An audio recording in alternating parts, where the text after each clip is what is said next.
আসসালামু আলাইকুম।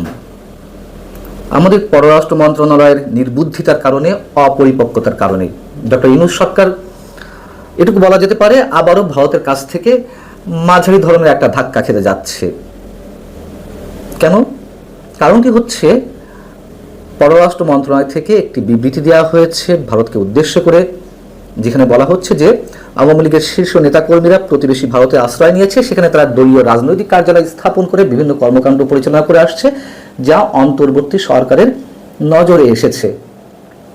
নিষিদ্ধ আওয়ামী লীগের রাজনৈতিক কার্যালয় ও কার্যক্রম ভারতে বন্ধের জন্য বাংলাদেশ সরকার অনুরোধ জানিয়েছে। এই বিবৃতিটি কোন যৌক্তিকতার জায়গা থেকে দেয়া হলো? এটি রীতিমতো ডক্টর ইউনূস সরকারের জন্য হাস্যকর এবং যথেষ্ট পরিমাণ বিব্রতকর অবস্থার মতো। কেন এই বিবৃতিটি দেওয়া হলো? গত ৮ আগস্ট বিবিসি বাংলাতে একটি রিপোর্ট বেরিয়েছে, আপনারা অনেকেই দেখেছেন। একটু ছোট করে বলি, কলকাতা লাগোয়া উপনগরীতে শয়ে শয়ে বাণিজ্যিক কমপ্লেক্স, রাত দিন লাখ লাখ মানুষের ভিড় সেখানে ব্যস্ত এই এলাকায় একটি বাণিজ্যিক কমপ্লেক্সে এমন কয়েকজন যাতায়াত করছেন যাদের কয়েক মাস আগেও সেখানে দেখা যেত না। এদের অনেকেই মাত্র 1 বছর আগেও বাংলাদেশের সব থেকে ক্ষমতাসীন রাজনৈতিক ব্যক্তিদের মধ্যে অন্যতম ছিলেন। তারা আওয়ামী লীগ ও এর সহযোগী সংগঠনগুলোর শীর্ষ এবং মধ্যম স্তরের নেতা। তারা যে বাণিজ্যিক কমপ্লেক্সটিতে যাতায়াত করছেন কয়েক মাস ধরে, সেখানেই দলীয় দফতর খুলেছে বাংলাদেশ আওয়ামী লীগ। এখন এই রিপোর্টটি বিবিসিতে আসার পরে আমাদের দেশীয় গণমাধ্যমগুলোতে নানান ধরনের হইচই পড়ে গেল, তারাও এটিকে কেন্দ্র করে স্টোরি করলো এবং সরকারের কর্তা ব্যক্তিদের কাছে প্রশ্ন রাখা হলো যে সরকার এখন কি করতে চাচ্ছে। ভারতে বসে আওয়ামী লীগ রাজনৈতিক কার্যক্রম পরিচালনা করছে রীতিমতো দলীয় অফিস খুলে। তো আমাদের প্রধান উপদেষ্টা press secretary mister Shafiqul Alam বললেন যে আমরা পর্যবেক্ষণে রাখছি, বিষয়টা আমরা দেখছি। সেই পর্যবেক্ষণের জায়গা থেকেই কি শুধুমাত্র এই বিবৃতিটি দেওয়া হলো? কি প্রয়োজন ছিল এর? এবং কোথায় সরকারের জন্য ধাক্কা আসবে সেটা একটু বলছি।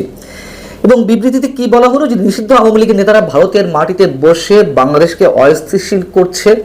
তারা দিল্লি এবং কলকাতায় পার্টি অফিস খুলেছে এবং এই ঘটনাগুলো বাংলাদেশ ভারত দুই দেশের সম্পর্কে, বন্ধুত্বপূর্ণ সম্পর্কে আঘাত হানতে পারে। কলকাতা এবং দিল্লিতে এ ধরনের পার্টি অফিস বন্ধ করা সহ আওয়ামী লীগের বাংলাদেশ বিরোধী সব ধরনের কর্মকাণ্ড বিরুদ্ধে কার্যকর ব্যবস্থা নেওয়ার জন্য সুপারিশ জানানো হচ্ছে। প্রশ্ন হচ্ছে, সরকার কি নিশ্চিত হয়েছে কলকাতা এবং দিল্লিতে আওয়ামী লীগ দলীয় দফতর খুলে, দলীয় অফিস খুলে তাদের রাজনৈতিক কার্যক্রম পরিচালনা করছে? সেখানে কোনো সাইনবোর্ড আছে যেটি প্রমাণ হিসেবে সরকার ভারত সরকারকে দেখাতে পারে? যারা লুকিয়ে আছেন, পালিয়ে আছেন বা অবৈধভাবে ভারতে অবস্থান করছেন, তারা তো একসাথে হবেনি, এটি খুব স্বাভাবিক বিষয়। কিন্তু যেই বিবৃতিটি দেয়া হলো তার পরিপ্রেক্ষিতে ভারতের পররাষ্ট্র মন্ত্রণালয় কি বলবে? শ্রী রণধীর জয়সওয়াল চোখ বন্ধ করে বলে দেওয়া যায়,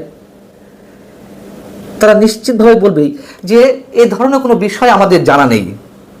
কি প্রমাণ উপস্থাপন করবে তার পাল্টা জায়গা থেকে বাংলাদেশ সরকার? বিবিসি একটি রিপোর্ট প্রকাশ করলো আর সাথে সাথে সেটিকে নিয়ে এই বিবৃতি দিতে হবে? আগেই বললাম যে তারা তো বৈঠক করতেই পারে, করতে পারে মানে করছে আমরা নিশ্চিত, কিন্তু একটা কূটনৈতিক ভাষা তো থাকবে, আইনগত ভিত্তি তো থাকবে একটা অনুরোধ জানানোর সময় আরেকটি দেশকে।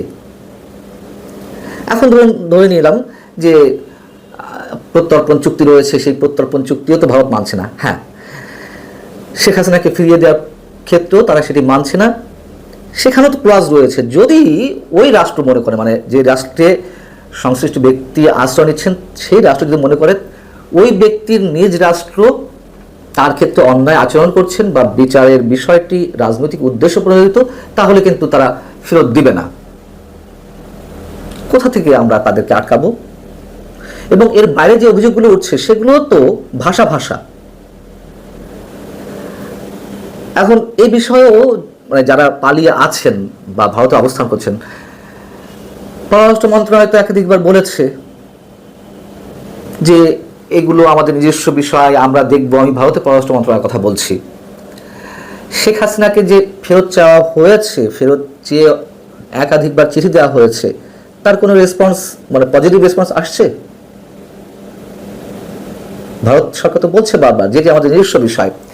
এবং শেখ হাসিনা যে কথাবার্তা বলছেন, বিভিন্ন গ্রুপ কলে তিনি অ্যাটেন্ড করছেন, নানান ধরনের অডিও রেকর্ড তার বেরোচ্ছে, সেসবের ক্ষেত্রে থেকেও, মানে সেসব জায়গা থেকেও তো থাইল্যান্ডের বিমস্টেক সম্মেলনের সাইডলাইন বৈঠকে নরেন্দ্র মোদীকে আমাদের প্রধান উপদেষ্টা অনুরোধ জানিয়েছিলেন যে তার কথাবার্তা বন্ধ করতে। নরেন্দ্র মোদী কি বলেছিলেন? যে এই ইনফরমেশন টেকনোলজি যুগে তিনি পারেন না, বা ভারতের এই ধরনের কোনো নীতি নেই কারোর মুখ বন্ধ করে রাখার, মুখের ওপর বলে দিয়েছিলেন।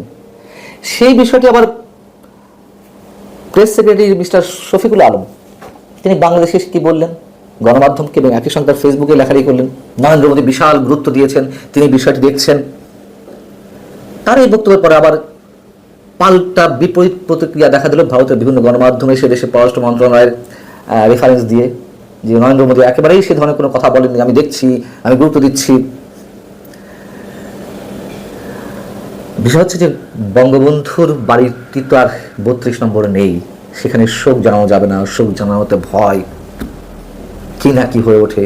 আবার আওয়ামী লীগের দলীয় অফিস থাকুক বা না থাকুক, সাইনবোর্ড থাকুক আর না থাকুক, তারা চুপচাপ বসে থাকবে, এটি কল্পনা করা যায়? আচ্ছা, ধরে নিলাম যে আওয়ামী লীগ এটি করছে, আবারও সেই প্রশ্ন করি, কোন জায়গা থেকে এই প্রশ্নটি করবে? কেন এই প্রশ্নটি আমি আবারও করলাম? বিএনপির ভারপ্রাপ্ত চেয়ারপারসন তারেক রহমান যে বছরের পর বছর লন্ডনে বসে তিনি সরাসরি ভিডিও কনফারেন্সে দলীয় সভাগুলোতে অংশ নিচ্ছেন, দিক নির্দেশনা দিচ্ছেন, সেখান থেকে তিনি দলীয় কার্যক্রম পরিচালনা করছেন। আওয়ামী লীগ সরকার 15.5 বছরের মধ্যে যুক্তরাজ্যের হাই কমিশনে কিংবা যুক্তরাজ্যের পররাষ্ট্র মন্ত্রণালয়ের কাছে কোনো ধরনের কোনো চিঠি ইস্যু করেছে যে আপনারা ওইখানে বসে, মানে আপনার দেশে বসে কেন তারেক রহমান একজন পলাতক আসামি হওয়া সত্ত্বেও এদেশের তার দল পরিচালনা করছে, কেন ভিডিও কনফারেন্সে অংশ নিচ্ছে? আওয়ামী লীগ ইচ্ছে করলে পারতো না, এটা তো কোনো বিষয় ছিল না। কিন্তু আমি মনে করিয়ে দিচ্ছি যে মিনিমাম একটা নৈতিক ভিত্তি থাকবে, একটা কূটনৈতিক সুলভ আচরণের মধ্যে দিয়ে এগুলো তো করতে হবে। আমাদের সরকার সেটি করে ফেললো তার বাহবা নেওয়ার জন্য। গণমাধ্যমের পক্ষ থেকে প্রশ্ন করা হয়েছিল, বা তার যে কিংস পার্টি, সরকারের কিংস পার্টি এনসিপিকে দেখানোর জন্য, মুখ রক্ষার জন্য। মুখ রক্ষা করতে গিয়ে এখন যে মৃদু একটা ধাক্কা আসবে ভারতের পক্ষ থেকে, কি প্রতিক্রিয়া আসবে আমি আগে থেকেই বলে দিলাম, চোখ বন্ধ করে বলে দেওয়া যায় যে তারা কি বলবে। এবং ধাক্কা খেতে খেতে যদি ডক্টর মোহাম্মদ ইউনূস সরকারের সেটি হজম শক্তি বেড়ে যায়, তাহলে কিছু বলার নাই। কিন্তু আমাদের জন্য তো বিব্রতকর, সবকিছু হজপজ লাগিয়ে দিচ্ছে এবং নানান ধরনের ঝড়ের আভাস পাওয়া যাচ্ছে। অনেকে বলেন সেটি টর্নেডো আকারে আসবে, নাকি সুনামি আকারে আসবে, নাকি সাইক্লোন আকারে আসবে, আমরা জানি না। তবে অনেক কিছু শোনা যাচ্ছে, তারই বোধহয় সিমটম এগুলো, যে হজপজ বাঁধিয়ে দেওয়া, কি করবে, কি কর্তব্য বিমূঢ় হয়ে ওঠা।